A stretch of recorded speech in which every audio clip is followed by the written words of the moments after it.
The parliamentary record tells a different story. Brough told Parliament that Gregory Andrews provided the information of his notes to my office.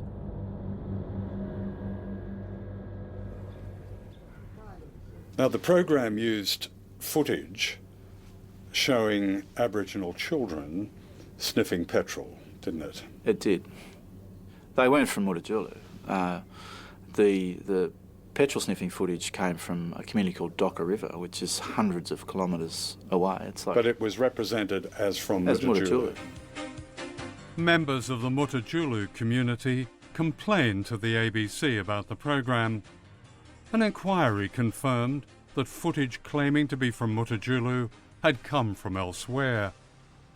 Disguising a government official as a youth worker was called unfortunate, but justified because he said he feared for his safety.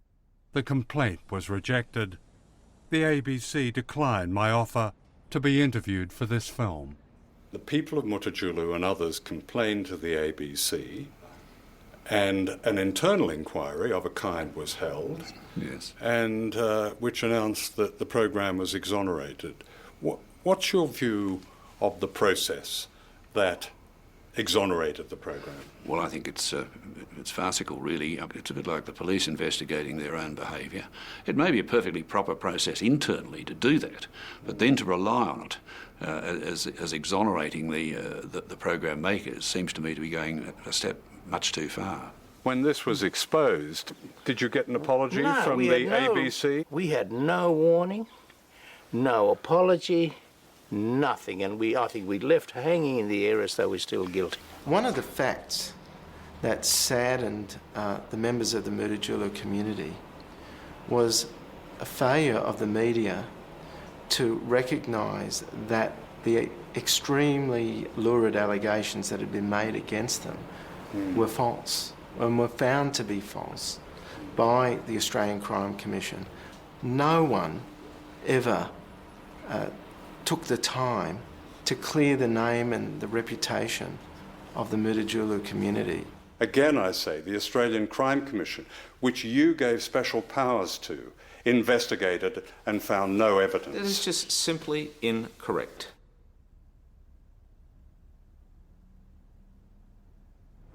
And he completely annihilated us in what he did. That intervention was completely, disgustingly wrong. I certainly accept that the intervention was wrong-headed, was stupid. I said it at the time. I maintain that point of view. It was based on a deception, wasn't it? Well, more than that. It was based on a lie. Good. What was the lie? Well, the lie was that basically, to cut it short, that Aboriginal men were basically all child molesters. Aboriginal men, I think, are the most demonised people in Australia. And I'm constantly saddened by that because that's my father. That's, my elders. That's, Aboriginal men I deal with every single day. It saddens me that they're painted as these rapists and people who can't control themselves. I think that's just absolutely disgusting, and it shows that these people who write these things don't know the Aboriginal men I know. They obviously haven't spent a lot of time with Aboriginal people in communities. I think that's what really saddens me because it affects Aboriginal women as well, because that's our husbands, that's our sons, that's our uncles. It's really disgusting, and it is a myth. It's not true. I mean, we've got a lot of racist policies in our past, but this one was the mother of them all. And in order to launch that policy, the federal government, with the assistance of the opposition, the Labor Party at the time, suspended the Racial Discrimination Act in order to bring it in. And there is only one reason why you suspend a Racial Discrimination Act, and that is if you intend to do something that's racist. And both parties admitted it was racist. The United Nations has branded it racist, but they did it anyway. I'm damn sure if, say, South Africa had proposed to introduce similar legislation there would have been absolute outrage in the rest of the world. And yet here in Australia we can do it, get away with it, and nobody seems to think that there's anything inherently wrong with it. That's the bit I don't get. What is the point of imposing something like this on you? I find it extremely suspicious that, I remember a few years before the intervention was placed in Central Australia, watching huge helicopters fly over our homeland with these massive, big, I don't know what they were, I can only assume they were looking for minerals. And they just fly over. It was like watching a film from outer space, these helicopters flying over with these big, massive antenna-like things hanging from them.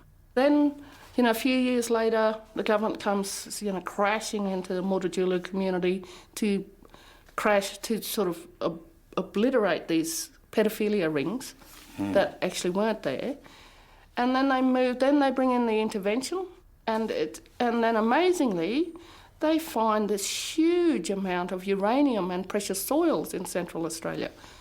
And it all coincides around the same time. And people might think I'm being a bit paranoid, but you can't help but be paranoid when all of those dots are sort of connecting to each other. In 2007, a campaign called Top End Secret 2 was launched by the Northern Territory government to explore for new mineral deposits. According to an industry survey, the Northern Territory is the new frontier of Australian mining.